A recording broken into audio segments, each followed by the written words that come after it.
jump in here? I will just go ahead and record. Oh, okay. Perfect. Sorry about that. So we'll in the next 6 minutes, I guess we have a few things to cover. We need approval of the September minutes with the edit. So moved. I move as, yeah, I second as amended. Ellen moves, Richard seconds, and then all in favor. Aye. Okay, any opposed? Okay, and then Dave, if you want to give us the final treasurer's report. Yeah, nothing too exciting. It was just professional and admin expenses for the last that were posted in September. That's it. It looks like we're running under budget. And it's helpful that we've been able to split some of the funds out between the community fund and the what's the other one? CRP. So anyway, that's it. Nothing exciting. It's the way we like to keep it. If we can get a motion to approve the treasurer or the budget. I make a move that we approve the treasury report. Okay, and then second, I'll second that. Alan. All right, all in favor? Aye. Any opposed?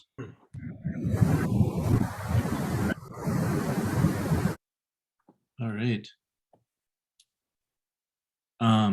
And then as a reminder, at the end of the meeting, after the speakers, we will be nominating and re-electing or electing board members for the various positions and the openings that we have. So if you want to be involved in that, please remember to stay on. Yeah, I think that's kind of it for this first portion of the meeting. And then we'll continue to move on. Does anybody have anything that needs to be brought up, I guess, right away before our first speaker? Tim, yeah. Could we hear back from Habitat for Humanity about a date for possible volunteer activity? Melanie, you have some feedback on your screen, so I'm just going to go ahead and mute you again here. Nope, we don't have specific days. We have the list that they gave us in last month, but we don't have like specific days. So I think what you're saying is we're hoping to get a day on the calendar for us to volunteer with Habitat for Humanity. Is that correct? Right, yeah. So after this meeting tonight, I can do a follow-up email with dates. I'll reach back out and see what we have available, but we did not get an updated one before tonight's meeting. Okay. Perfect. Cool. I don't think we have Marion Greene on yet. Unless she's on via phone. Marion, are you with us yet?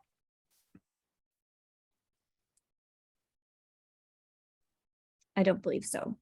Okay.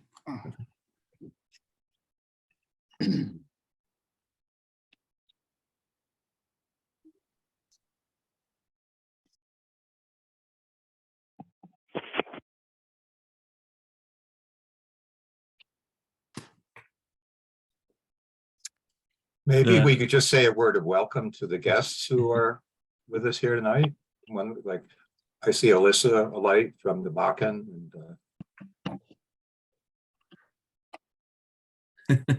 yeah, absolutely. Thank you, everybody who's joined us this evening. Obviously, feel free to come and go as you please. We obviously want more people to attend, and we'd love to have people engage and be available to join in and help out and ask questions, and yeah, whatever they'd like.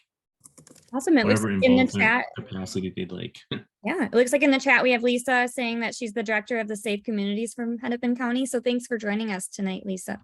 Happy to be here. Thank you for having us. yeah, thanks, Lisa.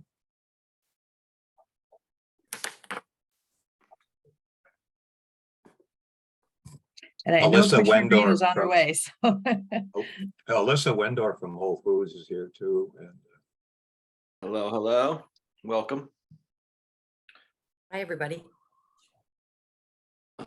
This was just kind of a budget question, maybe for Dave. That I know we were kind of thinking about doing some of the brochure stuff and marketing. I can't remember. Do we have like a date by the end of the year? We had to close the budget stuff for the year. I guess if we were going to buy different or propose different materials or some of the safety stuff we had talked about. I didn't know. Just curious. Alan, to my understanding is we've got, I know that you asked the question, Ella, but Alan's really the one who knows all this stuff, but I believe we got plenty of funds to handle any of that stuff. Okay. Yeah, I think the equitable engagement funds, though, we should commit before the end of the year. Okay. We have plenty of sufficient funds, I think. We just need to commit them and let neighborhood and community relations know that we have a Right. plan. Okay.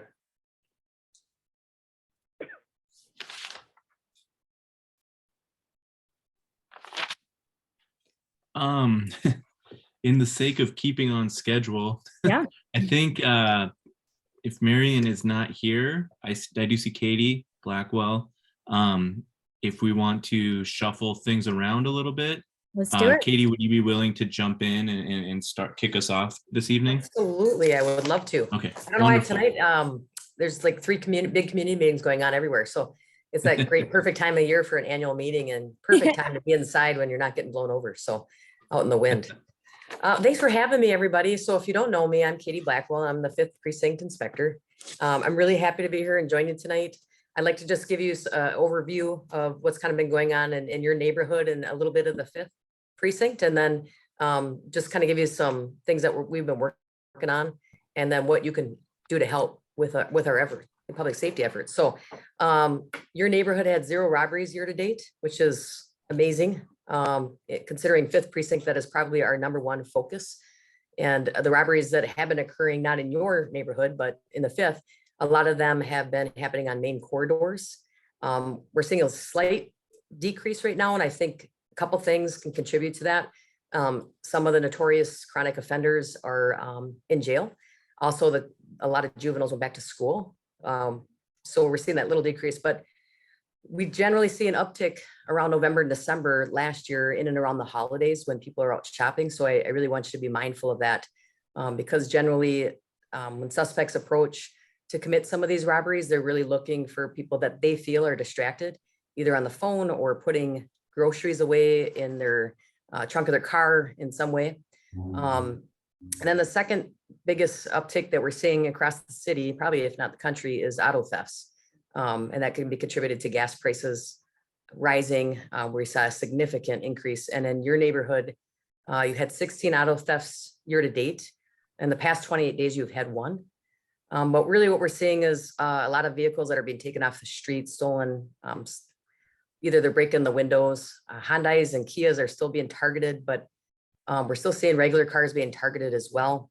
And then a lot of rental cars lately with out-of-state plates on them have been stolen.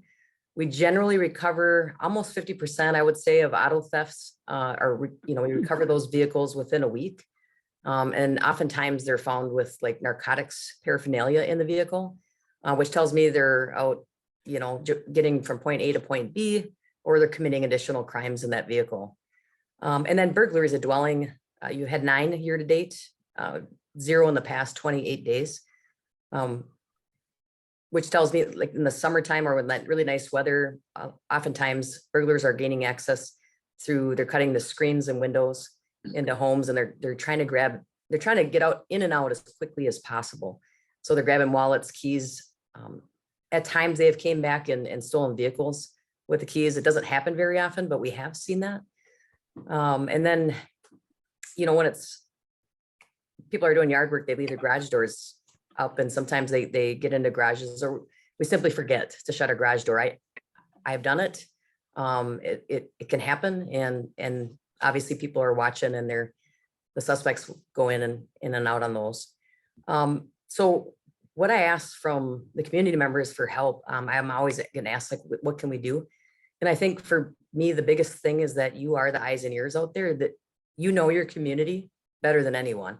So you know what doesn't look right. And so sometimes people are reluctant to call 911 because of our staffing issues, or maybe they're hesitant because of mistrust, or they feel like they're bothering us. And I urge you to call 911 if you see suspicious behavior, particularly someone walking around in your neighborhood you don't recognize, that's, or even, you know, they're checking car doors and handles and house doors and handles and garage doors and handles. That's suspicious.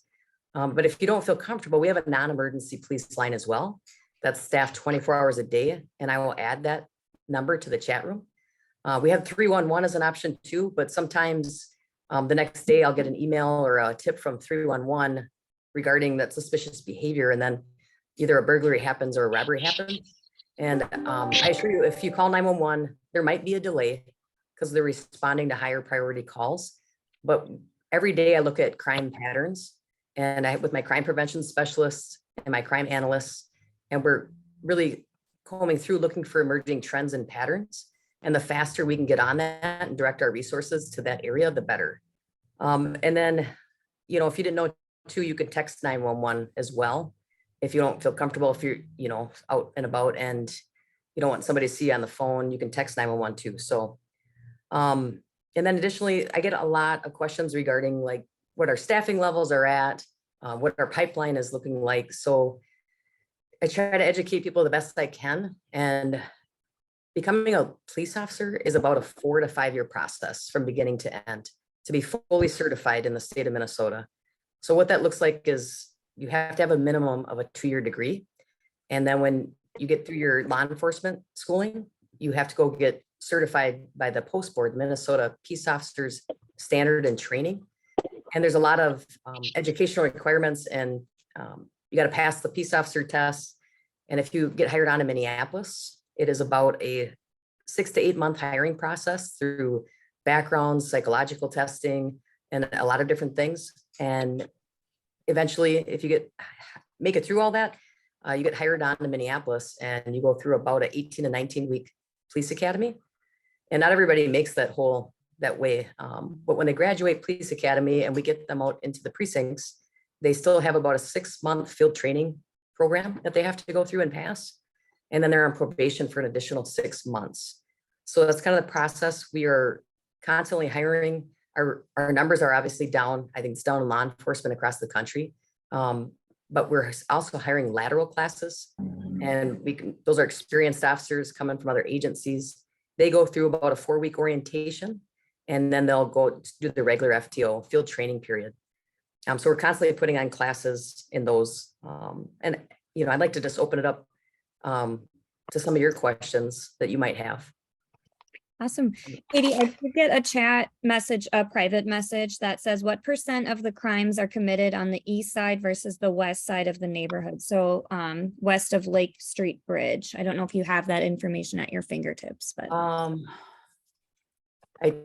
you talking about like moving over into the other precincts, or? So the way that I read, yeah, if the person who asked the question wants to expand. Sure. Yeah, try. Am I unmuted? You're unmuted. Yes. Okay. Hey, Katie, I live on the west side of the Lake Street Bridge, and that's part of our neighborhood that goes over to France. Okay.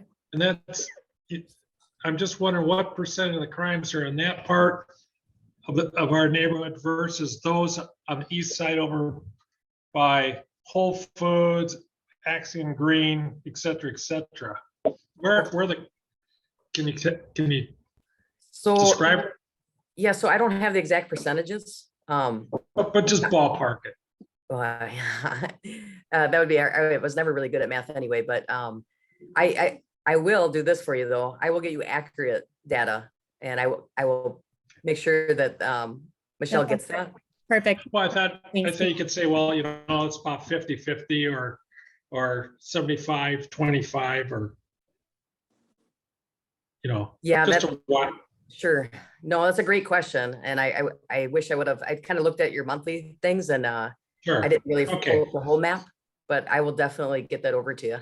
I know in Thank you. 5th precinct, Whittier is my most busiest neighborhood for crime. Out of the 20 neighborhoods in Whittier. Inspector Blackwell, robberies would not include things like purse snatchings, right? So yes, they would. So robberies are anytime a person physically, takes something from you without your permission. Well, there've been several purse snatchings in the neighborhood that I learned of directly and personally. So I'm surprised you don't have. Yeah. So do you know if like they were actually taken off someone's person or were they snatched off a table? I think they were snatched from off a table and from under a table and from a chair next to where somebody was sitting, that sort of thing. Wakami's had a few. So that would be a theft. That's a So theft. That's why I robberies was at, yeah. increase the violence. So if someone had like a purse snatch and they grabbed their purse from the suspect and that suspect pushed you or pulled the purse away, then it would constitute a robbery. It's like a strong arm. We're using a little bit more violence. That's a good question too. All right, I am going to actually pause. Katie, I really appreciate your time. You're going through everything and the information. We do have Marion and we do have Linea on, so I just want to try to get to the schedule if we can. So thank you. Thank you. Okay.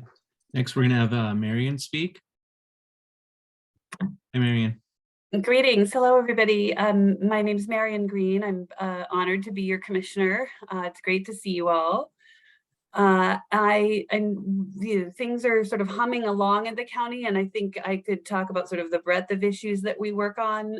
But I know that there was a particular interest in hearing about public safety. And so I have recruited Lisa Bailey from county staff, who just waved, because she really is much closer to what exactly is happening in some of the county's work on violence prevention.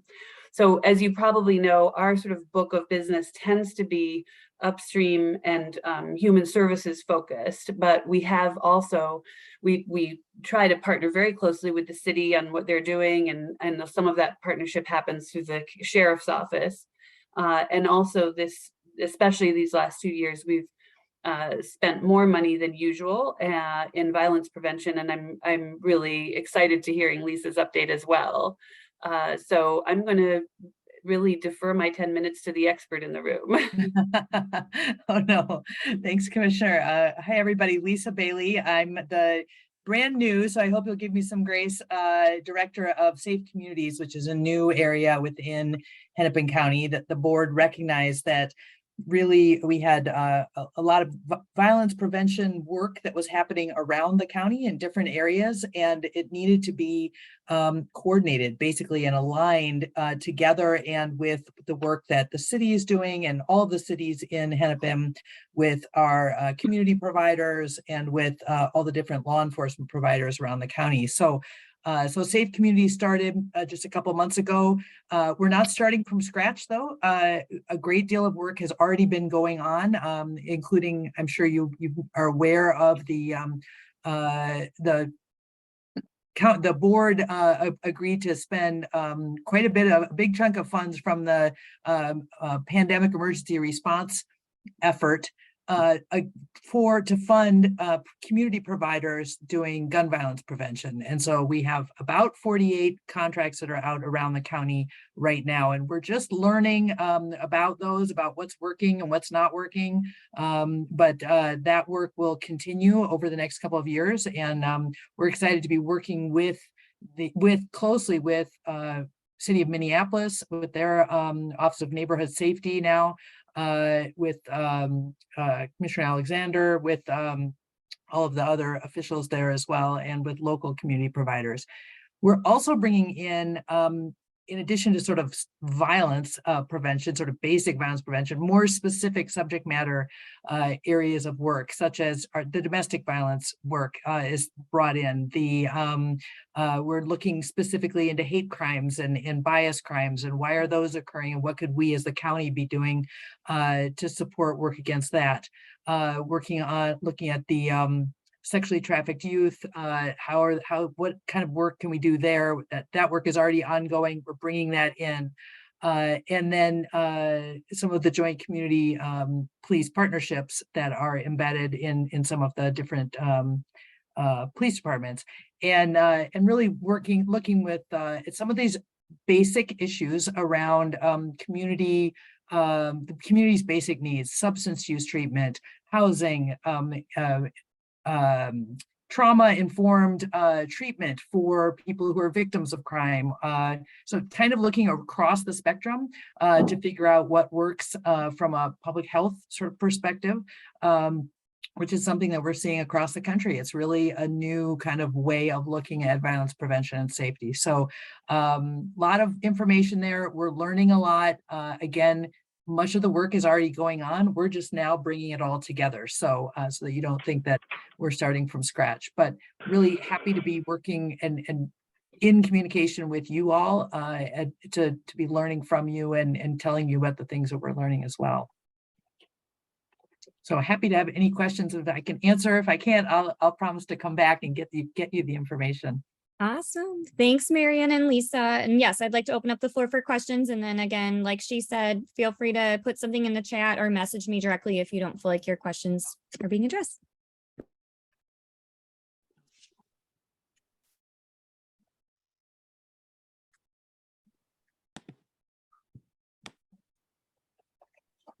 Don't be shy.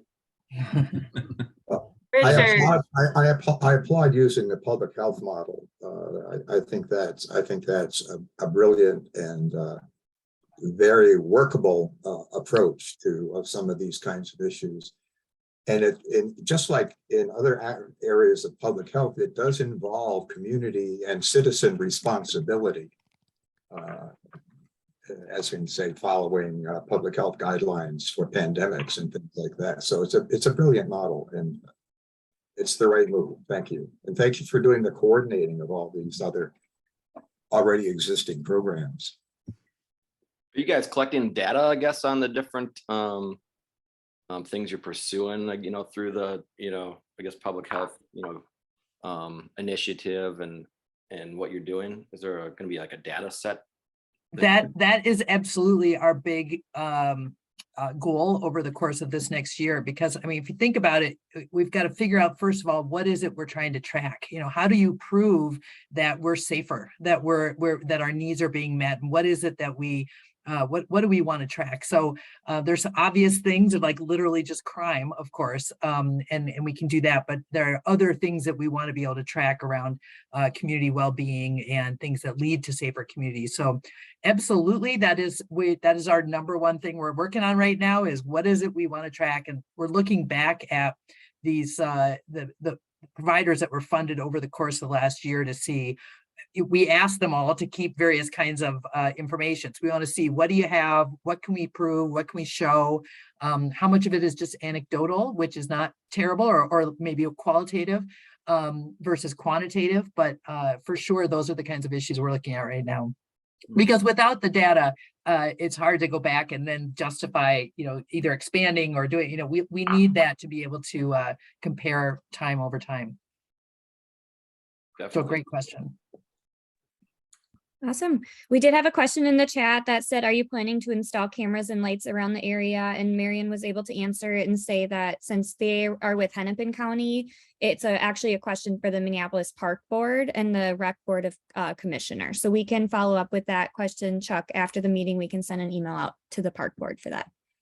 How about the roads, though, that are covered by the county?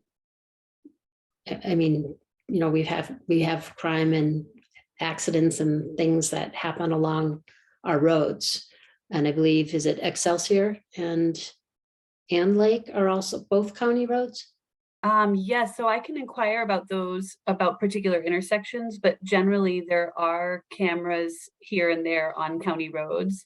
So if there are specific intersections that we want to sort of confirm, I'd be happy to do so. But sort of like MnDOT does for state roads, there are a number of cameras that are across the county road system.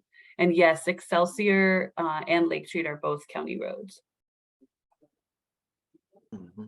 We have a kind of ongoing debate about the effectiveness of cameras in preventing crime. And I'm wondering if you have any research or if you can help with that, because of course cameras are expensive, and in a high traffic community like this, I don't know how much of an effect they would have. Like, how do you tell who is delivering Instacart versus somebody who is acting suspiciously?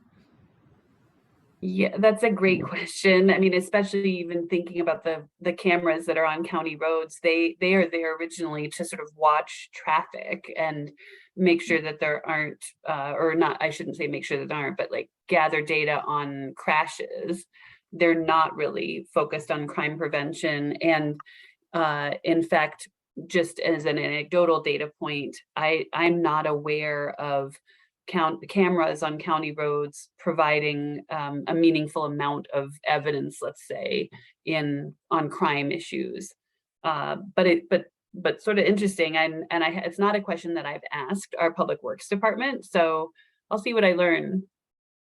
Yeah, I'd be interested to see if everyone's tracking, just like, you know, with all the construction going on everywhere, like how that really influences public safety in the community. I mean, just from traffic and noise and congestion, you know, pollution, taking away parking, you know, what that really does to businesses, and then how that, you know, really then slips over into the community, making it, you know, get into the safety realm. So I think that's a huge part, really, of just a lot of businesses and the community not getting to reopen and get going. Yeah, it's Due interesting, to like a lot of, you know, timing and traffic and congestion and construction. And, you know, it just seems when I'm walking around the neighborhood, like nobody in the neighborhood knows why this thing's going up, or who got the variance for this, or why the land use changed for that, or how this happened. You know, that's what really most people talk about in the community when they're walking around, I feel. And yeah. And like how that really does integrate, I guess, into public safety overall. Because I think, you know, just a lot of people think they don't see anything open, and it's hard to park. And, you know, parking, you know, now is people don't want to park far away from the businesses because, you know, crime is up and getting robbed, you know. So I'm just wondering what the thought pattern is for that, as far as, you know, kind of just construction and parking, taking away parking, you know, from the community. And do people look at that, I guess, as, you know, when timing wise, or when they're doing different projects, I guess. Yes, that's really interesting. So, you know, for years, there's been 2 seasons in Minnesota, winter and construction. And I think, as you're observing, like, construction has a different impact now because of everything else that's going on, and the sort of commercial ecosystems feel more fragile, definitely. Historically, sort of in a way, the work that Lisa described sort of conveyed this a little bit. The county isn't staffed to sort of it doesn't, what is it? It's our cities that really think about that streetscape.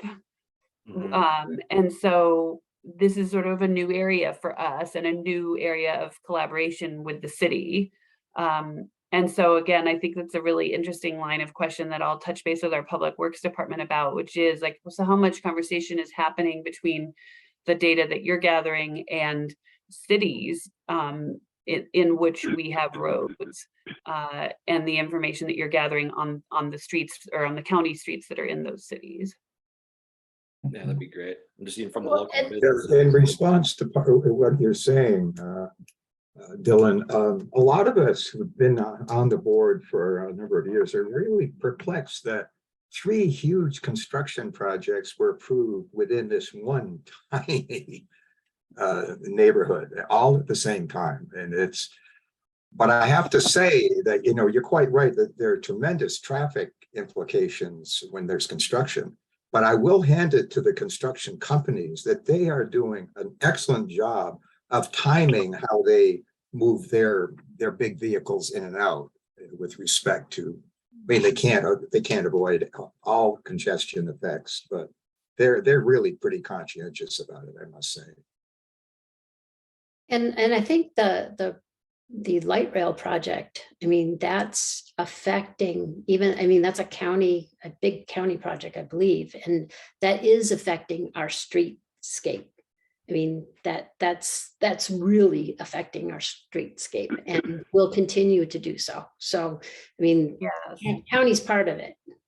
So I want to clarify that the county is an important part of that project, but we generally are writing the checks, and that the Met Council is, it's the Met Council that leads and is building the light rail project, and they are doing a great job of coordinating with the city public works department to get those permits, you know, just like the developer, for example, that's also building behind the Whole Foods also works with the city to get the permits to be building at certain times. Of course, the project is over, you know, it's the timeline has been a bit of a murky question mark and is significantly delayed. And so I think that's impacted the ability to stagger projects rather than have things going on concurrently. And one thing I'll say for the project is that we've just pushed them again and again to coordinate and be super open with the city of Minneapolis and do things in an extremely formal way with the city of Minneapolis, so that the city has a chance to have that sort of bird's eye view on everything that's going on in the city and can manage accordingly. Yeah, I just want to clarify, I was not applauding the projects per se. I was applauding the construction companies who were doing a pretty conscientious job, trying to do the best they can in an incredibly cramped environment. I mean, is there a way that they could involve more, I guess, the community associations in the project from a county and, you know, city, you know, standpoint? You know, I think really if you don't have a view of the city or the streetscape or how it's changing or how it's changing the neighborhood, I think, you know, community, I think, you know, the associations and boards are a great, you know, resource. And I feel, you know, the city and county hasn't touched really anybody in those associations as far as those projects go and the timing of the projects and and stuff. So I don't know how we could move something that, you know, have the more of the community involved in some of those projects and thinking about that. And like I said, kind of comes back to public safety and you know, who is the developers and, you know, how long they're really going to be in the community, or if it's just kind of people investing to, you know, turn a dollar and sell the building to somebody else, you know, from New York in a year. And, you know, now, you know, and they're not a part of the community anymore. So I just want to guess maybe I'd like to see, I guess, the county and the city kind of be more active and proactive in reaching out to the councils. And like I said, I don't know one person in this entire neighborhood that kind of knew that, like Richard said, the three projects that were going up, you know, everybody just turns to each other and it's kind of like, how did this happen? Or why is this, you know, how did this even pass? Or, you know, it just seems like nobody knows and everybody's in the dark, really. So I can't speak for the other projects, and maybe Linea can, but I'll offer some comment about the Southwest Light Rail project, which is that it has a number of different community groups and modes of outreach. And I know that the neighborhood association is on sort of in regular communication with them. And also there are tables at which residents can sit if you want to participate in conversations around sort of what's coming next in that project. So there actually is lots of room to participate. And if you're interested, please let me know and I could sort of connect you with the project office. I'll also say, and this is entirely anecdotal evidence, but just so that maybe I hope this offers some reassurance, but the developer who's building the project that's behind Whole Foods is local, lives in Southwest Minneapolis, and is really committed to a sort of a thriving Southwest Minneapolis. So I, you know, share some of your frustrations about investors who sort of parachute in and parachute out. But thankfully that developer is not one of those. Yeah. Perfect. Thank you. Thanks for that, And- Marion. We do have, yep, I was just gonna share, there is a work group as far as the light rail goes. They do tours and they do like work groups that meet. So if anyone has interest in more information about that, I can get you plugged in for that. So, and They thanks. also have a hotline. I'm sorry, I don't have it. They in front do. of me. Yeah, they do Hotline have a number hotline, so. posted right by the Perfect. construction. And as Marion said, Linea may be a good segue as we move on to our next speaker. So thank you so much, both Marion and Lisa, for your time. Thank you so much. Contact information in the chat, and also if you're interested in having the Met Council member for this area come to a different meeting, I know he would be willing. His name is John Pacheco. He's a very accessible person and would love to connect. Doesn't seem like they're doing much out.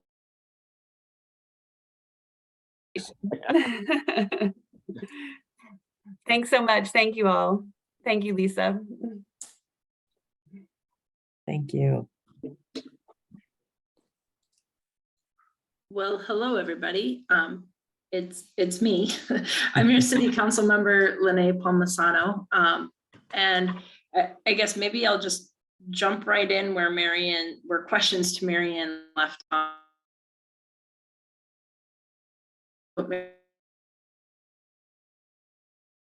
Up in your space right now, you know, the Minneapolis 2040 plan, which many of you were involved in those discussions, it really made this entire corridor, not your whole neighborhood, but most of this entire corridor, real high density. And there were a number of projects in queue for that. What you're seeing with them is that a few of these projects have been approved like for years. You know, what I call the BP hotel is the BP hotel because once upon a time the plan was for a hotel.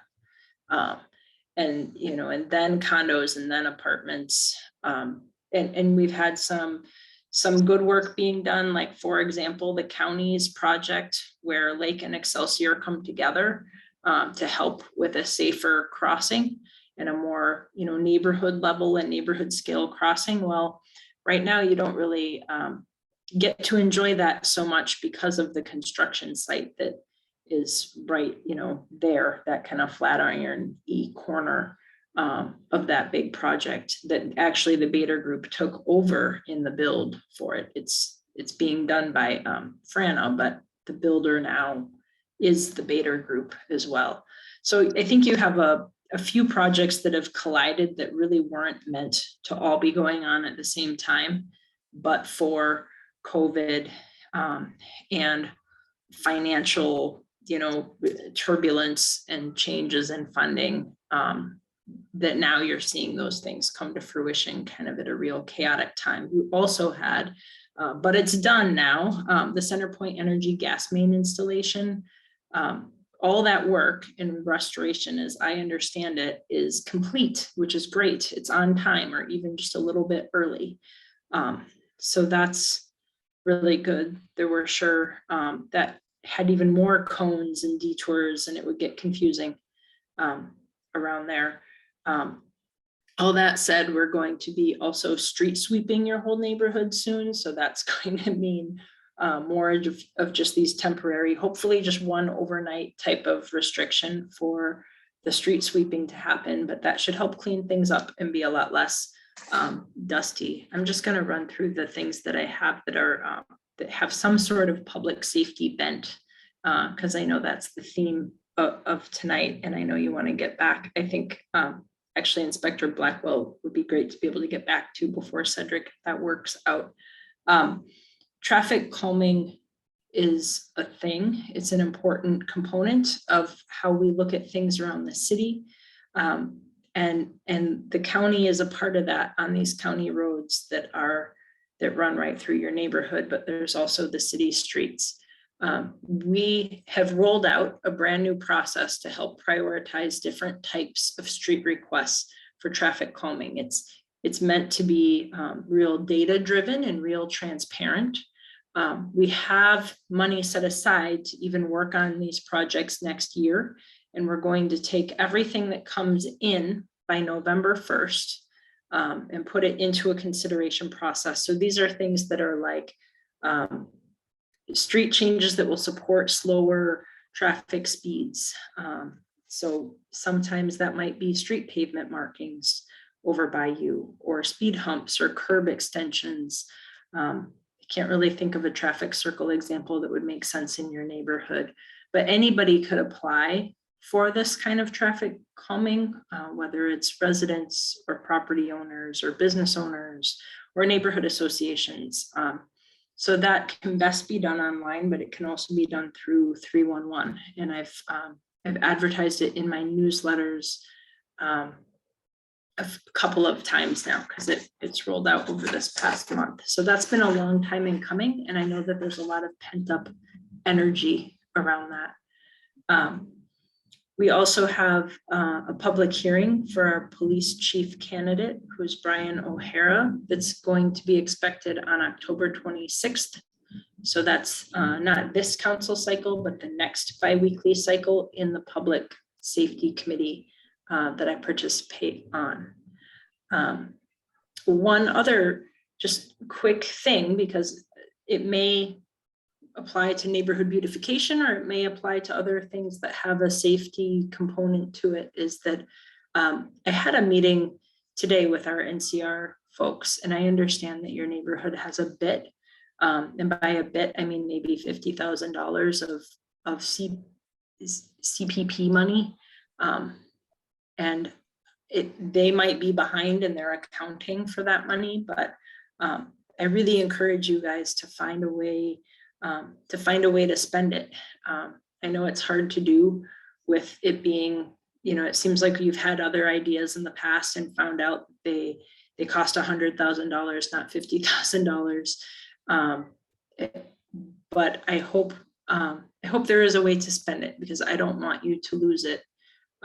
So maybe at some point that means just like being really creative.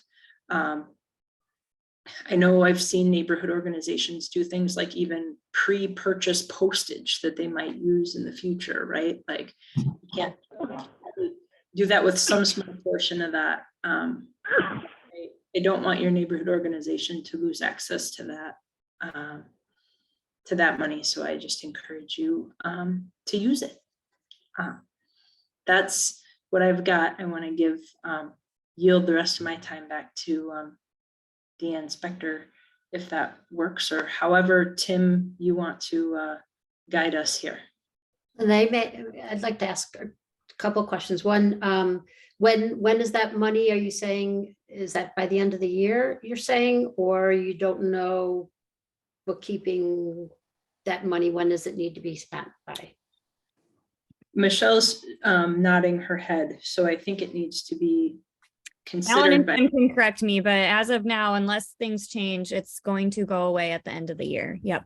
And what can it not be used for, I guess? The $50,000 is actually our equitable engagement money. So it has to be used for equitable engagement somewhere in the city. It's a kind of a broad definition. We have other money, we have CPP money that we haven't spent as well, but the $50,000 that Linea referred to, I think was specifically the equitable engagement money, because that's what's $50,000. Okay. Thank you. My second question, Linea, when you said that we have till November 1st to put proposals forward, is there any advantage to, we have something in my immediate neighborhood that someone has proposed. Is there any benefit to each neighbor that is on board with that presenting that application, or is it just, I mean, it should just one person do it? Does it help to have multiple people requesting it, or our neighborhood association, or does it just need one? Yeah, so I get this question a lot, and I just know how much pent up energy there is by even just the neighborhoods in Southwest getting projects into the queue. I think that just for the sake of organization and people trying to sort out all of the different needs that are coming in, it would be best if it is one very well organized application, and there is space within that process to say, hey, this is, maybe this is supported by these 8 neighbors, or hey, this is supported by the neighborhood organization has been a driver of this work, or you already had a conversation at a neighborhood meeting about it, or something like that. I don't think that just, volume of applications is gonna necessarily put something up at the top, because I know there's going to be a lot of applications here, but there are spaces to say like who you've engaged so far in the process. Okay, thank you. But just quickly regarding traffic calming and spending money, we've tried this over the years a few times to find ways to spend money to green up the medians. Yep. And huge frustration in trying to get something like that done. Alan may want to speak a bit more to that. Is that something that could be submitted greening, and therefore that is traffic calming from our neighborhood council? Like if we did put in medians or requested medians, for example, on Excelsior, would that be considered traffic calming? And Yep. I hate to interrupt anyone speaking right now, but I do just want to be mindful of the time. So I want Katie Blackwell just to have a couple minutes, but then we do have technically in 1 minute, we have Commissioner Alexander set to speak. So and then we can do follow-up questions with Linea and or emails. Thank you so much, Richard and Lynette, for your questions right now. But So Michelle, I think I'll just finish with what I started with, but the cameras that they're asking about. Do I think cameras help? I think they do. I've seen cases where suspects go up to houses, they see the cameras, they turn around and go away. Do I think they're foolproof for crime? I don't. I think some suspects will do anything to get what they want.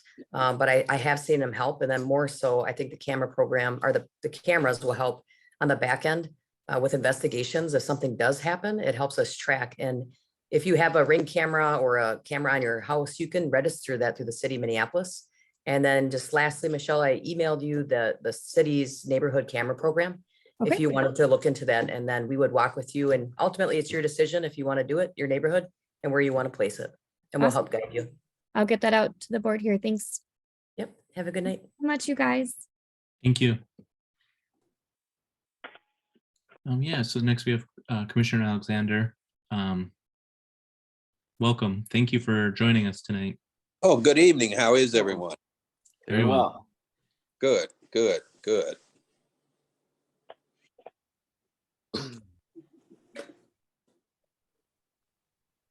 So was there anything that you guys have questions for me? Anything in particular you want me to talk about as it relates to public safety? I don't know.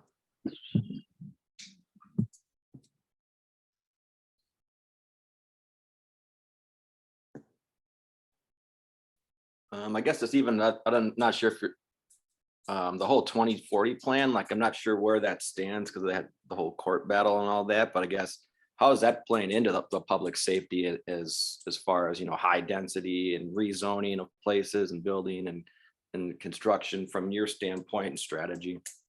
I'm not familiar with the 2040 plan. That's the first I've ever heard of that.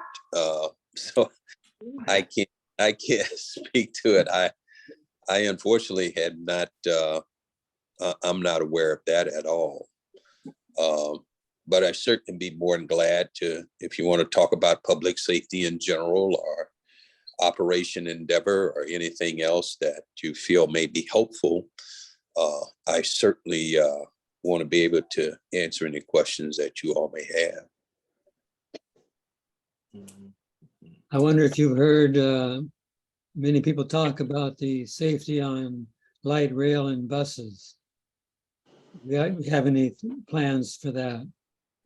Well, a lot of light rail and buses, in fact, all light rail and buses managed by transit police. And they play an incredible role, particularly in helping us downtown with the amount of traffic that comes in from in and around the whole metropolitan area. And they certainly do have their challenges on the light rail system. They have been very helpful to us in our efforts in and around downtown specifically. And we provide a lot of support to them as well, sir, in their efforts, because oftentimes a lot of the light rail, of course, come with some issues and some challenges that they have to contend with. And we have been very supportive of them, and they have been very supportive of us in our crime fighting efforts. But there's certainly some ongoing challenges there for our transit police because they have significant personnel shortages the same way that we do. But in spite of it all, one of the most important things that have been advantageous to us is that we lean to each other quite a bit for support, particularly in our downtown corridor where we may have a variety of different subjects that come into the city on the train or travel on the train, and some people just going about their business, minding their business. And of course, we do have an element of those who are there for nefarious reasons that we all try to work together and fight against. Wonderful, Do thank you you. see any solution to the lack of personnel, lack of police problem on the light rail? I'm sorry, say that again, sir. Do you see any solution to the lack of personnel for the transit police? Well, they would probably say the same thing that we will say. Everybody's in the process, sir, of trying to recruit new personnel into their police departments. And everyone has that challenge right now of trying to recruit and trying to retain the officers that we do have. So I'm quite sure it's a challenge for them, even though I have not had that conversation with them specifically. But I do know that they're challenged with a shortage of personnel, just like we are. And that's why it becomes so important that we lend our resources to each other in our crime fighting efforts. And it really does pay benefit for us. And it pays benefits for them as well, too. But yes, sir, we are challenging that recruitment in that recruitment space. Thank you. Yes, sir. Sure, we're thrilled to have you on board helping our city. You've got an exceptional resume for this work, and we're very pleased. But I wonder, these would be longer term kinds of questions if you had some thoughts on neighborhood watches and how you can make a neighborhood into like a community where people know each other and care about each other and that sort of thing. I know that you care a lot about these very, very, very matters. Thank you. Yes, sir, I do. Mr. Logan, I care a great deal about the issues that plague this city. This is a beautiful city. It's a historic city. And it's a city that, like a lot of American cities right now, certainly are challenged. And but one thing that I am determined to do with all my passion is really for us to remind everyone not to ever give up. Oftentimes I hear people say, hey, don't come into the city and this kind of thing. And that does not work to our advantage when we use that kind of language, because we do want people to come into our city, even though, yes, we are challenged with some crime issues. But at the same time, I just think it's so important that we remain positive, because we have police officers out there, Minneapolis police officers out there right now at this very moment that are downtown, that are scattered throughout South Minneapolis and all points in between. And they're really making every effort that they can to respond to these calls for service, but also with the detail of Operation Endeavor that we now have into play. They are doing a tremendous job in identifying and analyzing subjects that have been a constant threat to our community. So yeah, I have a great deal of passion around this, and maybe sometimes to a fault, but I am not going to give up that passion, because I think it's going to take that kind of effort that I have to role model for all the troops that work for me, but also for the community as well. So we're going to stay in this fight, and we're going to beat this. I've said when I came here two months ago, we have the potential to make this one of the safest cities in the country. And I still believe that to this day. We do, but it's going to take work, and it's going to take all of us to support each other to do it, because it's easy to be negative about the situation we're in. It's easy. The hard work and the smart work comes from, all of us rolling up our sleeves and getting in this fight and doing our part. And I'm going to continue to do my part, as are the men and women in public safety, whether they're in police or whether they're in fire or 911, wherever they may have to be. We're in this fight. Thank you. We did have a question come in beforehand. I'm just going to read it because because it'd be easier for me.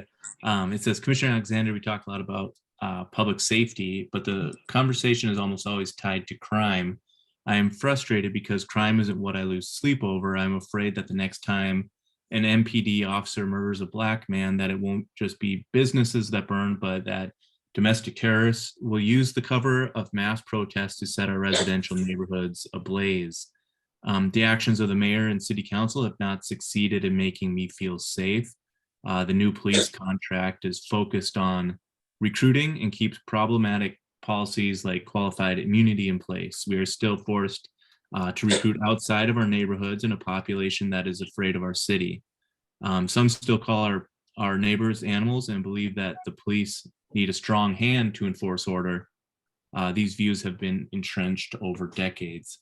Please address how you will ensure we are recruiting community-minded officers and how you will change training procedures so officers like Derek Chauvin aren't passing on their entrenched racist worldview. Yes, sir. And that is a great question. A lot of questions in there. So let me try to unpack some of that as best I can. Yeah. Yes, we know historically what policing has been in this country, and we certainly know historically what the challenges have been with Minneapolis Police Department over the years.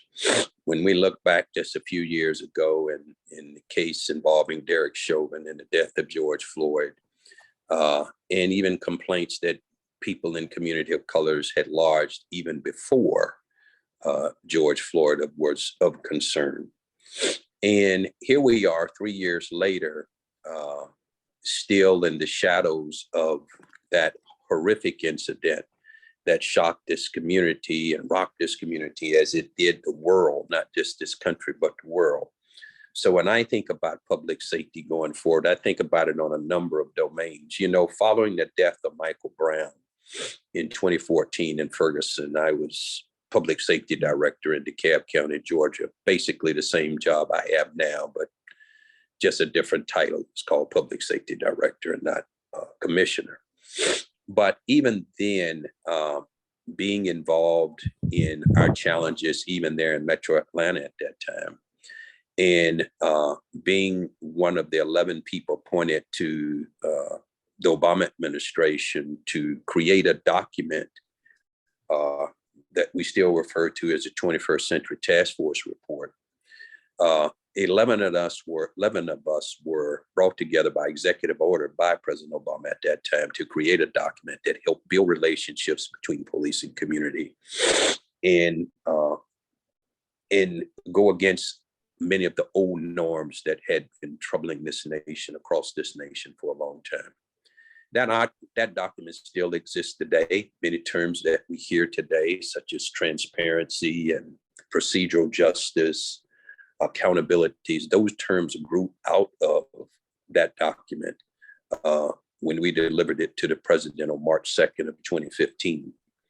So here we are 7 years later, still struggling in many parts of the country, still trying to build those places of trust. And we have a police department here that's down 250, 300 officers who left for a variety of different reasons. And yes, I will tell you in the short time that I've been here, I've had a chance to sit down and talk with a number of those officers that are here.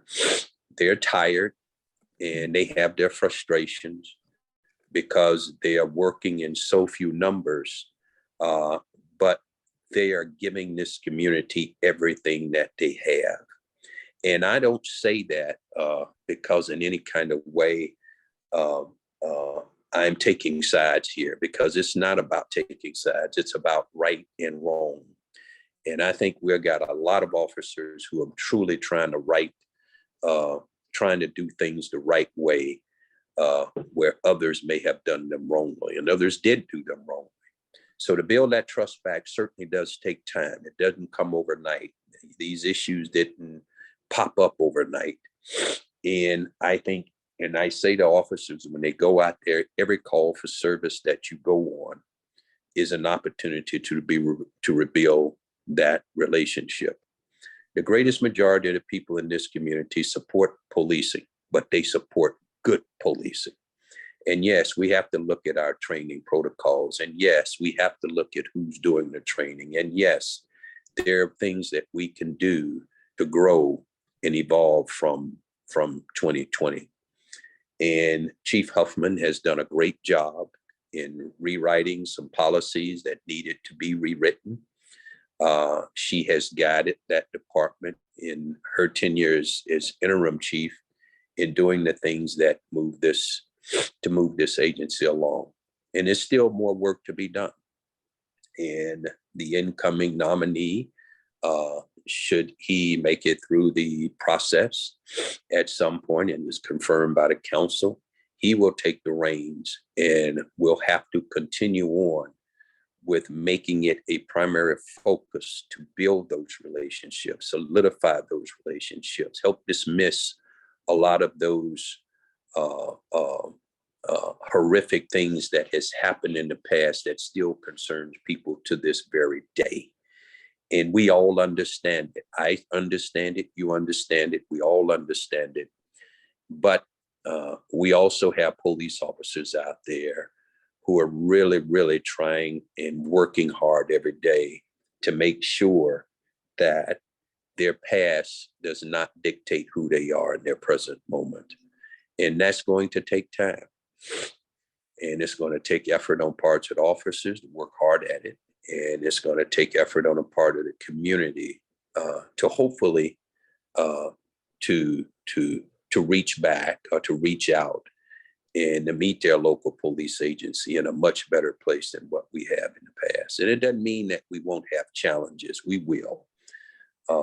But hopefully we'll be in a much better place to work through them than what we have in the past, because we need police in this community, but not just police. We need good police. We need constitutional driven police. We need legal police. We need respectable police officers. And those are the three things that I talk to them about, mention to them all the time. And they get it. They're embracing it. And we're just going to continue to work hard at it, trying to garner and keep that trust of the public in the city. Well, thank you. We did have another question. What is the major, currently, what is the major focus? And would you, is crime increasing, leveling, or decreasing? Well, it's kind of hard to tell. We can talk about, there's a decrease in robberies, or there's a decrease in carjackings. But you know what? If you were that victim, it don't feel like no reduction to you, right? Because it happened to you. And we can get on and say, yes, this is down 10%, 20%, 30%, certainly. And we look for those numbers to go down. It does guide us that we're in the right direction. But certainly when someone is a victim, it may feel very, very different for them. And but we're out here those officers are out there every day. And I'll tell you, particularly through Operation Endeavor, and being more focused and targeted of certain individuals we have identified, we're seeing some positive gains. But I am very sensitive to the fact that even if we report these positive gains, what if you've been a victim? It don't feel like that for you. And I'm very sensitive to that. But we have numbers that fluctuate. They go up, they'll go down, and it depends on the location, and it depends on certain gains that might have begin to take on a certain type of violent crimes that if we can identify them, we can get to them and get them off the street as readily as we can. So crime fluctuates, and the history of criminality in this country shows that if you look at all the stats, crime go up, it goes down, it goes up, and it goes down. It's influenced by a lot of variables, because public safety, as your last person just asked the question that you read, public safety is really not just police. It's also housing. It's also having access to health care. Public safety is also people who struggle with mental illness and homelessness. We need to make sure that those populations are cared for and as best we can, and have resources available for them to go through, because all of these variables influence public safety in some kind of way, and they all are public safety issues. So. Yeah. Can you just explain the operation Endeavor? Endeavor, Yes, that's what it was, yeah. Yeah, in Operation Endeavor, I employed about 2 weeks ago. I asked the command of the Minneapolis Police Department to logistically put together a plan for me that would allow for us to have some extended enforcement actions that we could put into play that would employ ourselves, Sheriff's Office, FBI, all of our federal and state partners.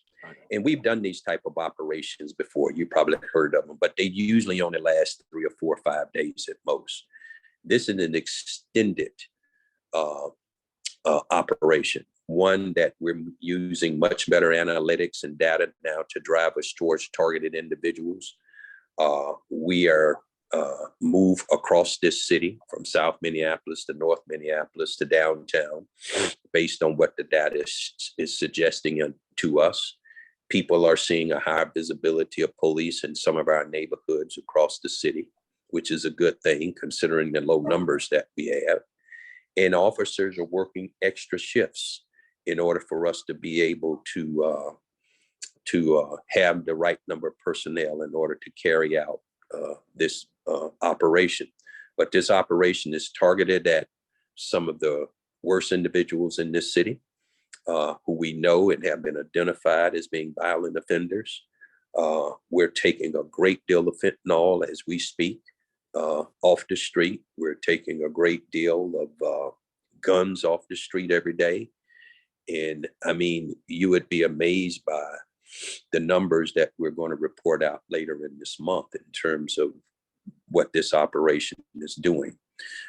It is not the end all to be all, but it certainly has been a phenomenal boost, I think, to many of our citizens across the city. And that's not me saying that. That's them reporting that to us.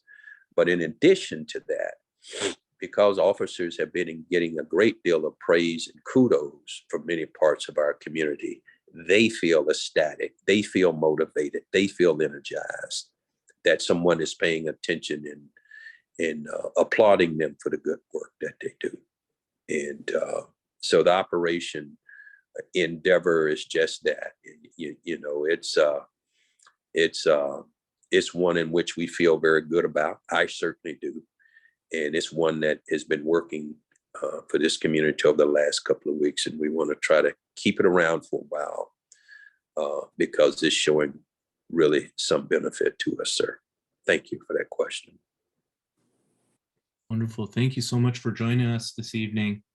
Yeah, thank you. And then we'll keep in touch and continue to extend invitations to our council meetings. And if you can join us anytime, that would be wonderful for us. Thank you. And thank you for having me. And if Councilmember Palmisano was on, thank you for inviting me to be with you all tonight.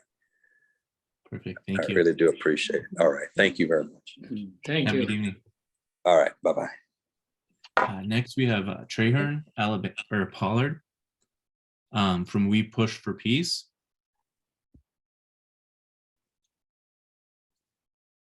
Oh. You're on mute. Oh, there we go. I am here. I am here. Welcome. Thank you for joining us this evening. Thank you for having me, guys. I appreciate it. You want to maybe introduce We Push for Peace and kind of your mission and what you guys are doing, and then anything else you want to share with us, and then we can follow up with any questions or anything like that. Absolutely, man. Again, thank you guys for having me.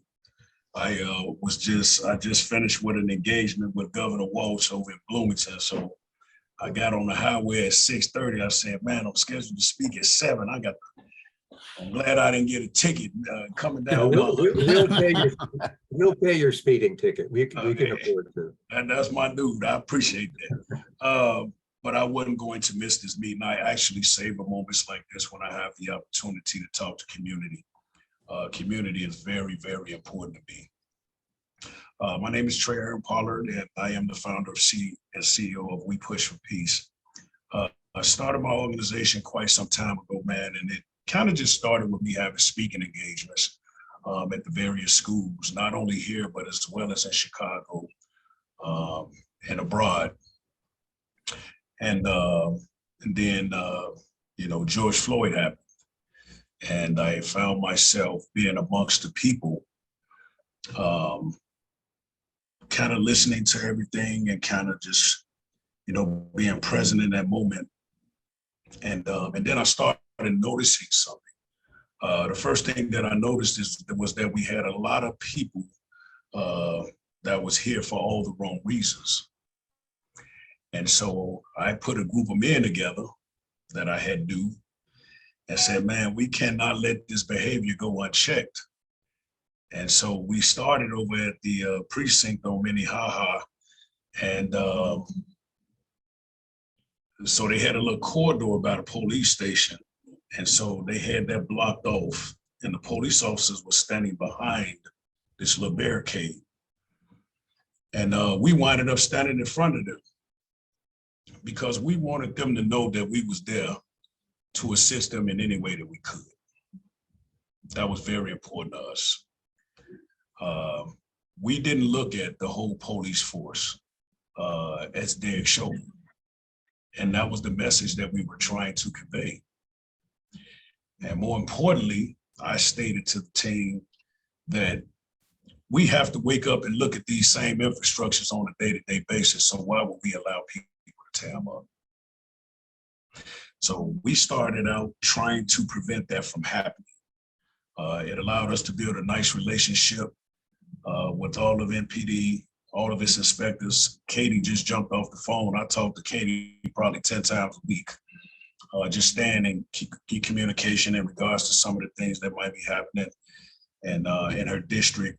We Push for Peace Center is right on 1300 Lagoon, right in Uptown. That's where we do a lot of work readiness. We do a work readiness with the young men and women that we encounter while we're out in the streets doing outreach. Because we're not just out there doing outreach, we're out there trying to create opportunities for these young men and women. It's one thing to go have a conversation, but it's another thing to have something on the table to go along with that conversation. And so what we have found was that a lot of young men and women was very unprepared to be in the workforce. And so we opened the center and we started doing work readiness with those guys, mock interviews, giving them information as it pertains to resumes. Although, we know what a resume is, a lot of these young men and women that we started working with didn't know what a resume was, or they've heard of it, but they didn't know what it meant. So we go step by step with those guys and we let them know what that resume entails, what it should entail, the information you want to indulge.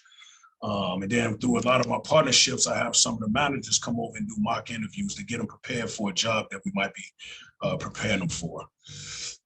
We also have a commercial driver's license program because we didn't just want to get jobs. We want to make sure that they have livable, sustainable jobs. And it's a big difference. A lot of people don't know what that difference is, but it's a huge difference. The chances of a young man making $42, $43 an hour versus $14, $15 an hour is a huge gap, right? And so, us getting them to understand that, the chances of that young man standing on Broadway and Lindale at a gas station is probably zero. So we have a free commercial driver's license that we offer to the public.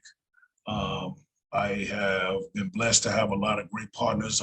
So now we do everything in-house. We also have a tractor trailer now. So we do the driving, the testing, we do it all now, which is a true blessing. But our passion is working in communities. My organization was the organization that partnered with the Merwin's Liquor on Broadway and Lindale. And since we've been over there for 3 weeks, it has not been one major or minor incident since we've been there. which is very important to us. We're able to be so impactful because we have relationships with a lot of those young men and women because we have been doing this work for quite some time. The only way that you're going to rebuild community is if you have law enforcement. You can't talk about rebuilding the community if law is not a part of the equation. And so what we do is a lot of events. You know, we do backpack giveaways. Over a span of 2 days, we gave away 15,000 backpacks. We do coat giveaways. We do bike giveaways. And when we do those events, we always reach out to our law enforcement partners, and they come to all our events. They're present. And I think that's a great start to rebuilding those relationships between law enforcement and the community. We just started a project downtown. They just did a news article on that yesterday.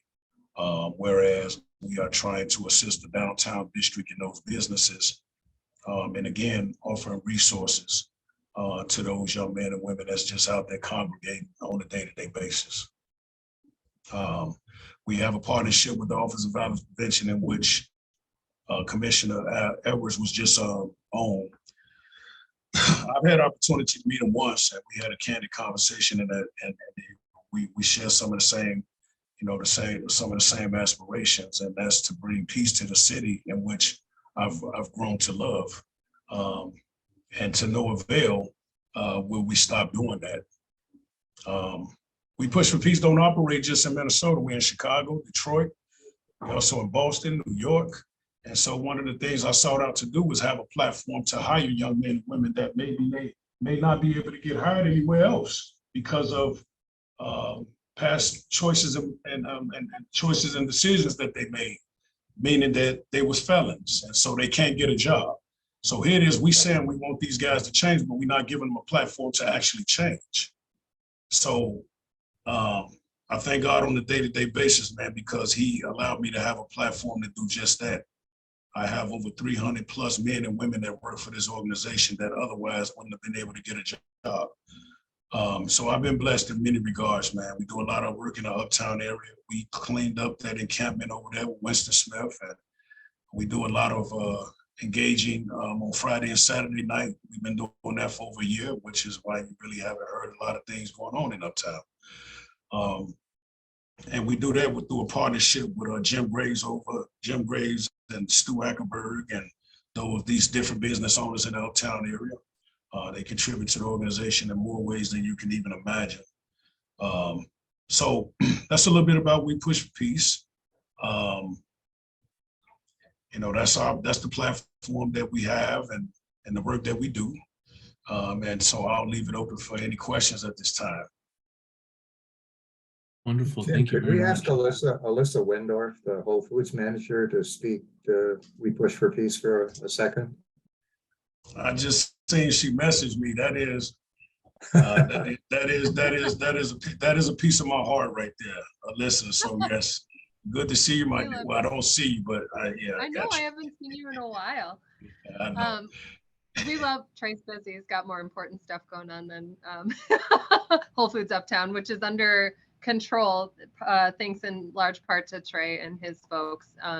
You all know we had some issues probably right around this time last year, I think, wasn't it, Trey? Going into the holidays, we started having purse snatching issues, carjacking issues, things like that were kind of not just in the parking lot, but moving into the store. And we've had 1 or 2 peace officers in the store on every shift now for about 1.5 years. Is it 2 years, maybe? No, it's almost 2, dear. Yeah, almost 2 years. Yep. And I hate to say this out loud because it's almost like talking about a no-hitter, but man, it has been a really quiet summer for us in the store. Very different than last year. And one of the things that I attribute that to is having a really great presence of regular peace officers who really like working with the community. They engage with the community and they're a presence, right? So it's not, there's nothing really threatening about having We Push for Peace in the store. And instead, there's a group of folks that like to engage with people and are also there to keep an eye on things. And so we just really love having Trey's organization. And you work unarmed, right, Mr. Pollard? Say it again. You work unarmed. Yeah, the Yeah. only weapon we have is our mouthpiece. But you know, that partnership, but you know, as Alyssa was talking about, because we have a great partnership with law enforcement. I'll talk about one incident in particular. We had one of our peace officers at the store doing their job and engaging, and he had noticed a car full of young men. And so he put it on his radar. He kind of noticed what they was doing. Turns out that car, because he had called our law enforcement partners to inform them, that car then went to another grocery store, which was down the street. Alyssa knows specifically what I'm talking about. And they were able to catch those young men in the act of carjacking someone, and they found 3 guns in the car, which was extremely important. And that young lady that they were in the midst of trying to carjack didn't get hurt. So that just a small testament to our partnership. And like she stated before, we love what we do, right? We love our community. We see human beings, we don't see nothing else. If we can help, that's exactly what we're there for. And, you know, Trey, I've been on the phone with Trey during some of the unrest that happened in 2021 even, and he was reassuring me, hey, we've got an eye on your store tonight, tomorrow night. We're going to get down there. We'll make sure things are all right. You know, we're not paying him for that. He's just doing that because he knows we need the help. So. Mr. Pollard, I have to share that a few weeks ago, or maybe it was a couple of months ago, back early in the summer, I ran into a bunch of your young We Push for Peace people and started talking with them in the parking lot at length. Every last one of them spoke to something you just said. They said, I made a bad decision or bad decisions earlier in my life. Now I've made a good decision, and that's why I'm here. So exactly what you said. Anytime I'm over at the store, I always say hi to the We Push for Peace people. I got to know several of them, and they are invariably very friendly and seem to keep their eyes moving. I've been very impressed with them. I appreciate the candid words, guys. Like I stated, we really love what we do, man. And sometimes, man, even when I'm in a rush, I'll wind up grabbing my phone, sending a text like, hey, I might be a little late, man, because I'm not going to end this conversation until this young man or this young woman is done talking. So that's how we've built a lot of love and respect from the community, man, because they know, just like Alyssa just alluded to, we're not there for the money. It's never been about money for us. I truly wholeheartedly feel like people should have the opportunity to live and feel safe in the communities in which they live and love. And so when we have the opportunity to work in the different communities, man, it's a blessing. It truly is, because like you just alluded to, Mr. Logan, one of the things I say to my team is if you point your finger at somebody like this, oftentimes people don't realize you got 3 fingers pointed back at yourself. Yeah, think about that, right? It's easy for somebody to do this right here, right? But it's a little bit harder when you think outside of that box, or when you want to get outside of that proximity of pointing the finger and just being a part of change. And everything we do, like I stated before, you can't talk about rebuilding a community if law enforcement is not involved, period. And I don't look at all the law enforcement officers like I look at, say, Derek Chauvin. That's not the case. And so to humanize those guys is very important to me. Like Commissioner that was just stated, we very aware that some things need to change, but that's for everybody, not just them, right? So I'm just, again, I say to my wife every day, man, how blessed I am to be in a position to be a part of change. I don't need to be the change. I just want to be a part of it. So having the opportunity to be a part of it and work with extraordinary young ladies and companies and organizations such as, say, Whole Foods and Alyssa, it's just, again, it's been a blessing. So again, I can't thank you guys enough for allowing me to be on the call and share a little bit about me and the organization. And I'm open to any other questions that you guys may have. I don't know. Thanks for your support. Like, great job over there. Like, needed across the community for sure.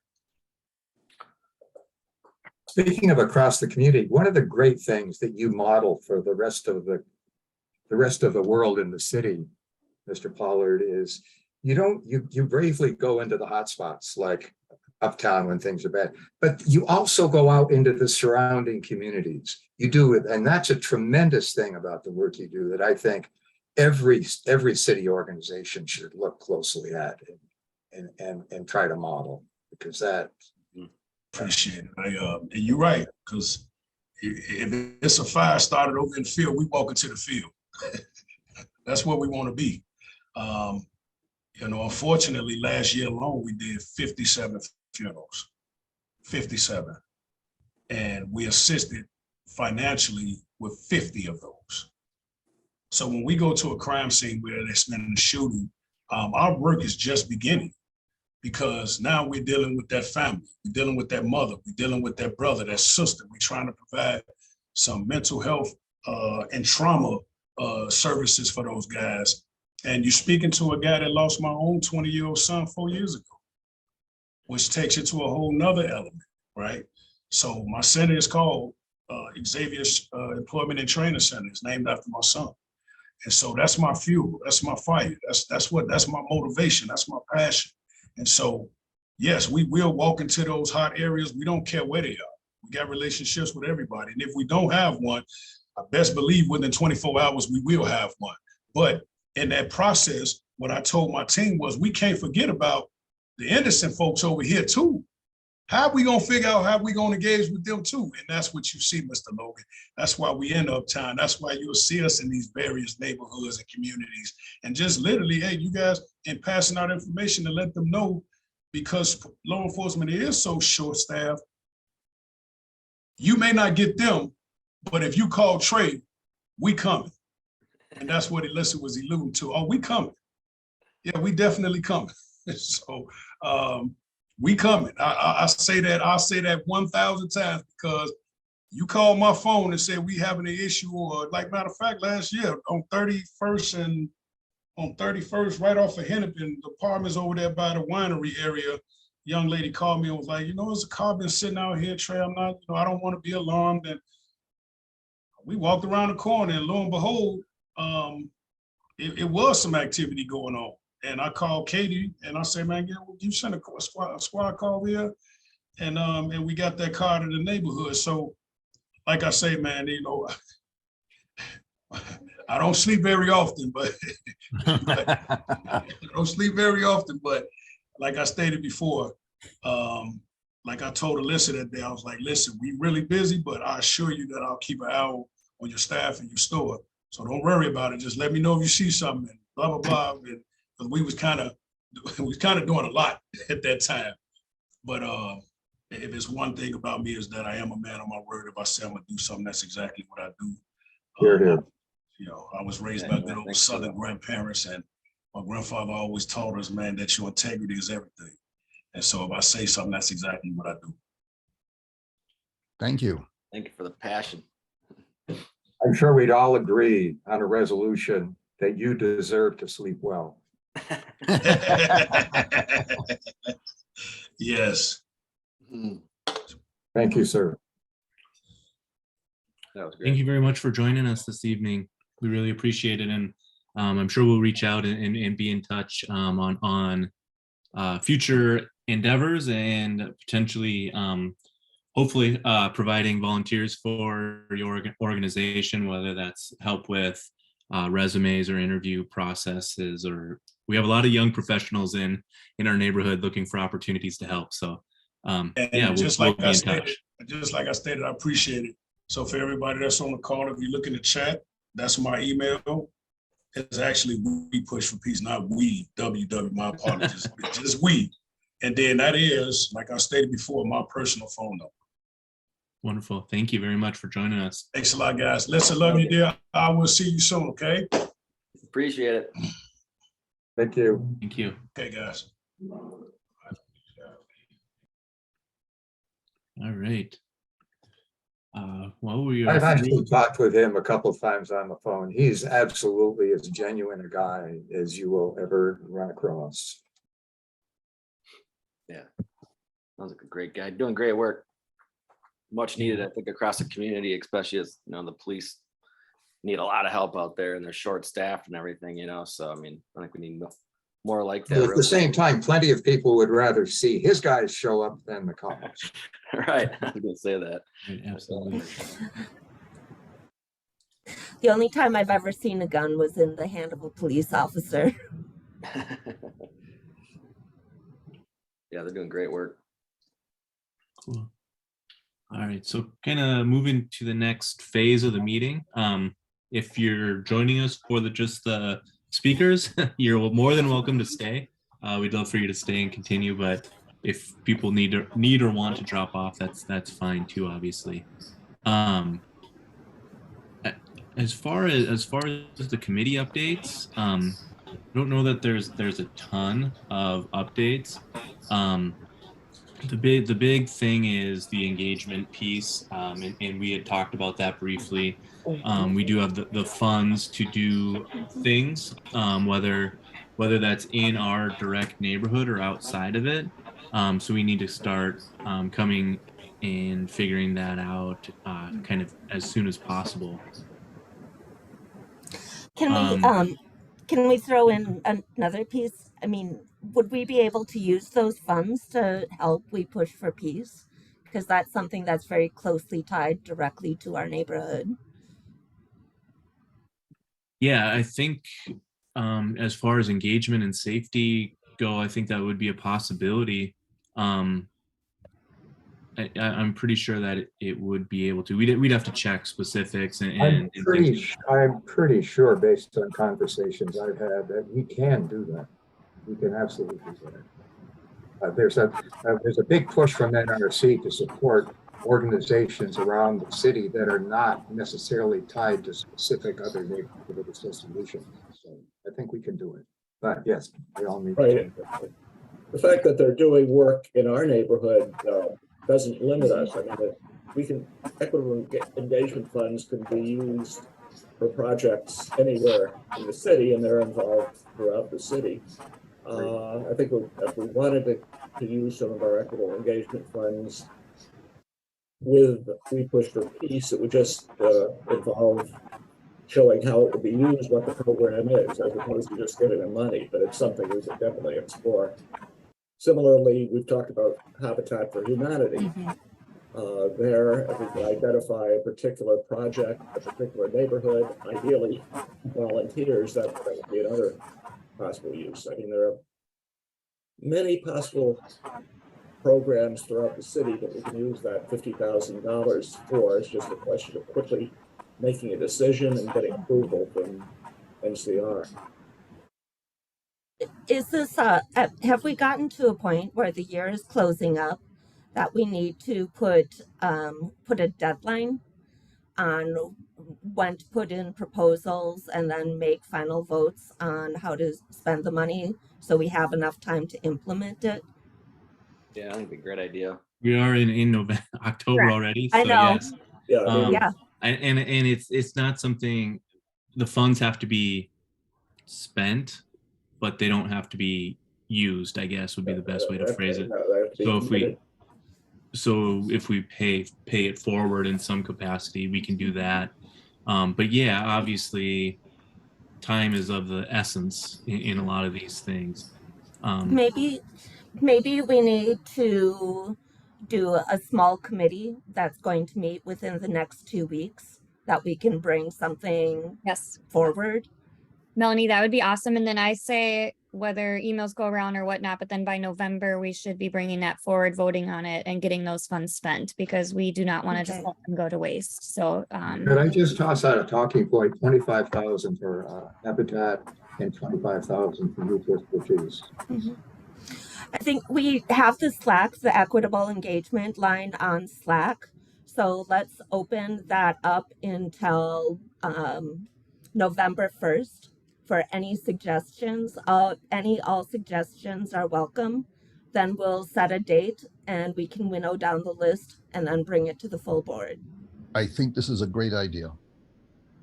Yeah, I think, yeah. Okay. Yep. Yeah, and then if and when, and this can be discussed in the Slack channel, but you know, it may in some instances be more productive to meet as a small group and then put it all together and then do a more formal proposal to the board. But definitely engage on the Slack channel with ideas and organizations and just general ideas on ways to engage the neighborhood. Yeah, I think we have some wonderful ideas, and I think that we just need to do it. We just need to move forward with it and continue down the path and solidify some funding for these projects. Including maybe what you said, Tim, about having some of our young professionals help with push to keep his job training initiatives and so on. Yeah, I think that's a little bit different. I think there's a huge opportunity though for volunteer opportunities, whether that's, you know, helping within that interview process or help with resumes or things like that. Right. Just getting Couldn't that fall under equitable engagement too, though? Yeah, but that might be a free opportunity. Yeah, Yeah. Richard, you'd think everything has to be vetted through NCR. So yes, we have to have a lot of justification for stuff, and a lot of things unfortunately don't get approved. I know. But yes, I would say as long as we can build a case around it, and if we can, you know, speak to how it's working with the resident or engaging the community. Speaking of vetted, I think Dylan is pretty well vetted by now, and I'd like to nominate him formally to be a member of the board. Perfect. That's the next thing on the agenda. That can bring us to our next Let's go to our next yes. phase here, which is right on time, 7:40. So yeah, the next kind of phase is to nominate and elect people to the board. So yeah, I guess the first nomination was Dylan. So if there's a second. Second. Richard, Melanie, all in favor? Aye. Aye. Any opposed? No? As long as Dylan gets me that bio, then we're good. Yeah. Right now. That's the only Wait, I withdraw my caveat. nomination, Dylan. You. No. So David, are you stepping down from the board or just the treasurership? Okay. From both, yeah. So I would like to pose a nomination for Melanie to be not only like on the board, but also be vice chair. I'll second that. Yeah. Here. All in favor? Aye. Any opposed? All right, cool. I voted for myself for the record. I think I'll have to oppose something just so we have a negative vote. Just out of principle.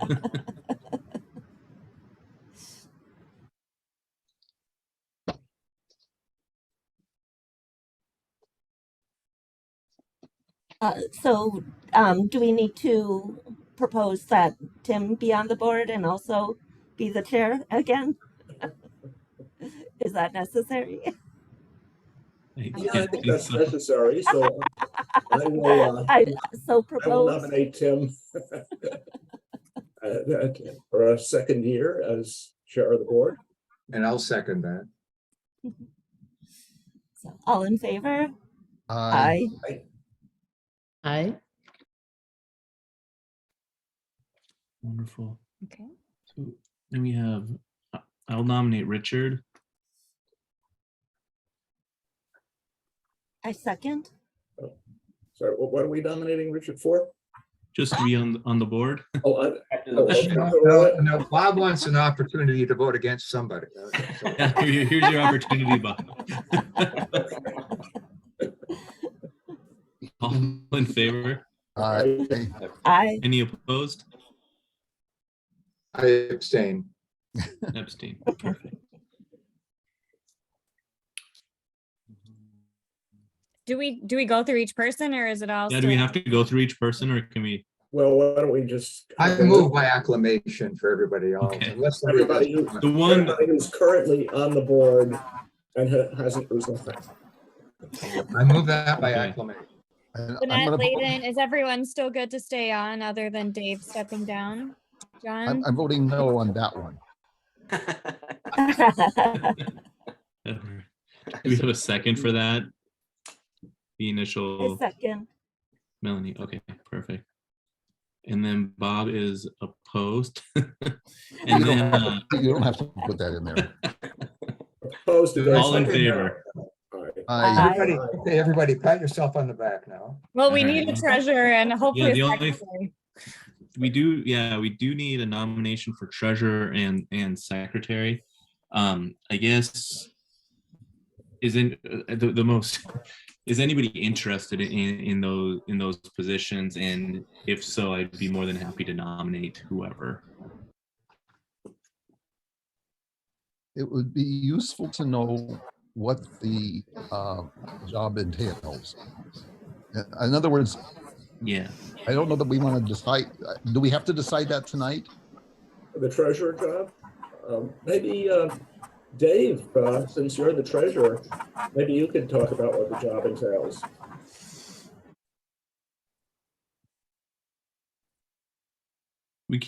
I can't hear You're muted. you, Dave. Actually, he's not muted. Like a weird feedback a little bit. Dave, we can't hear you if you're speaking. Oh, I think Dave just said he's willing to be treasurer again next year. Don't say anything if you want to be it again. Yeah. I was reading his lips. Oh, sorry, Dave, can't hear you. Well, Bob, take Dave out for a beer. Actually, John Boardwell is a former treasurer. Maybe John could talk about what it entails. Well, most of the work is done by the accountant. So if you've got a good accountant, it's a fairly easy job. Yeah, I will just add to that. I guess since you were treasurer, John, we do have a credit card now. So it also, just once a month, transferring money to pay off the credit card online. But it's basically, the accounting work is done by our bookkeeper / accountant, and it's basically signing checks and moving money around to make sure the credit cards are paid off. And the treasurer else keeps track, running track of our balance, account balance. Yeah. or Paying reads the what the accountant says about it. Yeah, and paying Michelle. Got to roll the dice.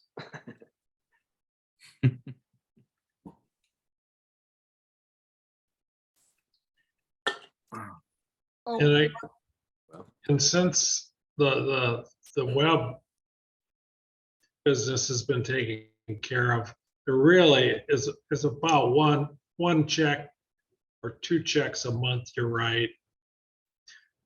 I mean, it's not overwhelming. The question I have is, do we have any more open board seats? Yes, we do. We do. Okay. We have 2 open board seats because All right. Megan is stepping down and Dave is stepping down and we're adding Dylan. Is Lydia on the board? Yes. Layden is on the board and she's Okay, good. trying to stay, correct.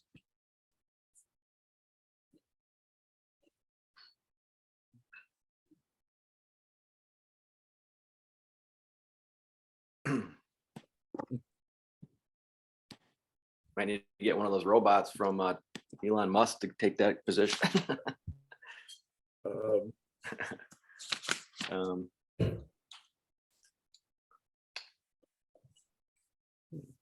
well, So, Bob, are you interested in the job of treasurer? Well, I'm, the only reason I'm hesitating is that I might be getting more involved in things in our condo association.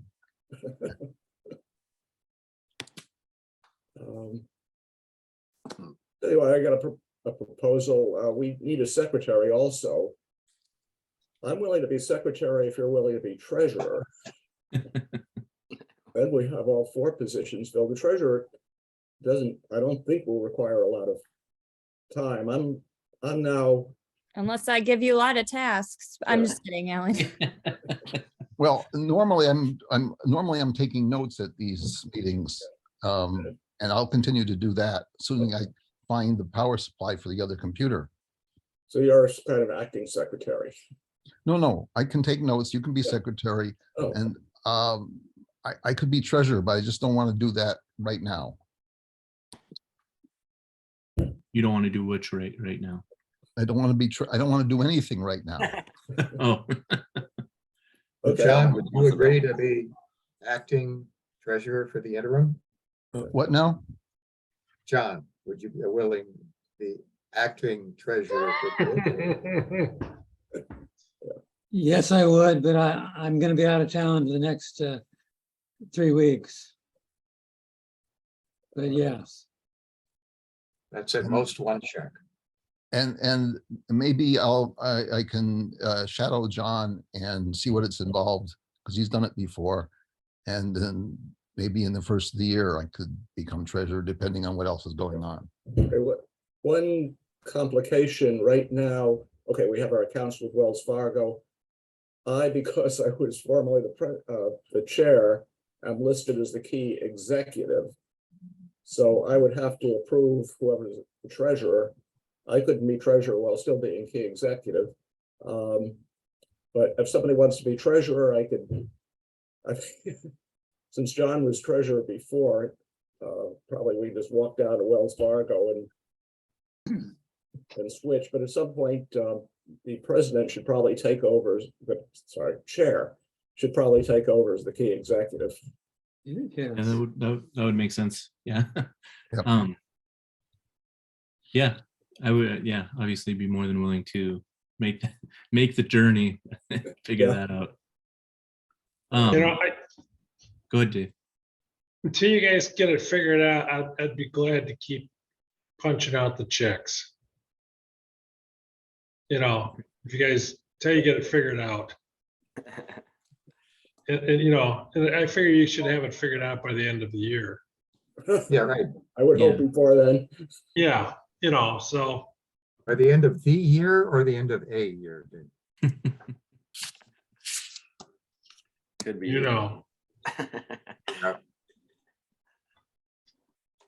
So this is a great meeting. Yeah, a lot of great info in there for sure. Yeah, I Anyway, learned that was stuff. the safety- We vote? our I'm meeting was sorry. The safety committee report. Did we vote? No, we Did didn't. not. So I guess the vote will be Dave will continue as treasurer until, I guess, continue being on the board if that's the case, and treasurer until December 31st, and then train a predecessor to Successor. continue. Successor, yes, that's what I mean. Successor to the treasurer, whether that's somebody currently on the board or somebody to be named at a later date. Yeah. I second the motion. Okay. And then all in favor? Aye. Aye. All right, cool. And then Alan to secretary. Can we vote for that? Yeah, so somebody want to nominate? So move. I nominate Alan to be secretary. I think Bob seconds that. So Lynette and Bob. And then all in favor? Aye. Aye. Okay, wonderful.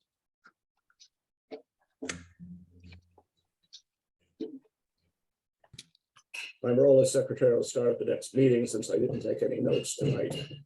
It's recorded. I will be rewatching it. Oh, right. Yeah, I took some notes, but it was hard to. It's tough, yeah, because I want everyone to be engaged too. So I'm glad. Congrats to everyone for the new roles and for being on the board. To Dylan, Melanie. I'm excited and I'm glad that we had all the speakers tonight. I know I had to interrupt some people so we could try to get back on track, but if there's any follow-up questions, feel free to reach out. I know I have some follow-up stuff too that was discussed in some of the chat. So I appreciate everyone's time. This is exciting. Yeah, thank you guys.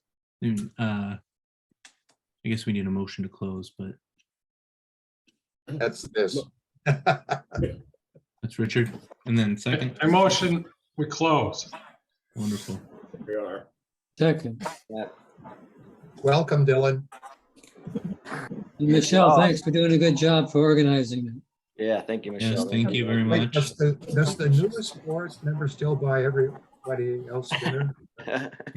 Well, it's a happy hour with Kami yet over there. Okay. Traditions, you're on. traditions. You and I've got to get together anyway, Dylan. Yeah, for sure. NCR is proposing. Yep, NCR is proposing for 2023 that food and beverage may be included in some of the funds. So nothing is official yet, but when they made that, I heard that last week and I was like, please. So hopefully we make some progress with that. But Michelle, could you send over what those guidelines are so I can read? I mean, I don't know what they are and I feel like I should be better informed about it. I'll follow up with you after, but I might tap in Alan because I still feel clueless as to what is going on sometimes as well. Yeah, NCR is not entirely transparent. Okay, so. I will say they try to be. They're available and they'll answer questions. It's very complicated and their hands are A tied. lot of the problem is So- that it. Bob Cooper is a good bureaucrat. He's very responsive. And I really do appreciate Araya with NCR as well. And Steve Gallagher. They're good people. Yes. They are good people. The problem is, I think structurally and so Yeah. on, there's some things that make it complicated. So, yeah, right. Has the meeting been adjourned? It has been. Yes, we're just. Okay. Thank Yep. you. Bye-bye. See you soon, Michelle, Dylan. I'll be out of town next meeting, November 8th. Okay. It's going to be moved. To the It's the second 15th. week. It's going to be November 15th. That was decided right at the start of the meeting. November 8th is Oh. election day. So it's going to be the third Tuesday of November, which will be November 15th. I'll send an email out. I'll be back. And that will Thank be you. on Zoom. December's meeting will be on Zoom. And then we need to discuss for going forward for 2023. But for the rest of this year, the next two meetings will be online. Yep. Thank All you. right. Perfect. Good All night. right. Thank you guys. I'll be Take nice. care. Good night. Good evening. Hi, thank you.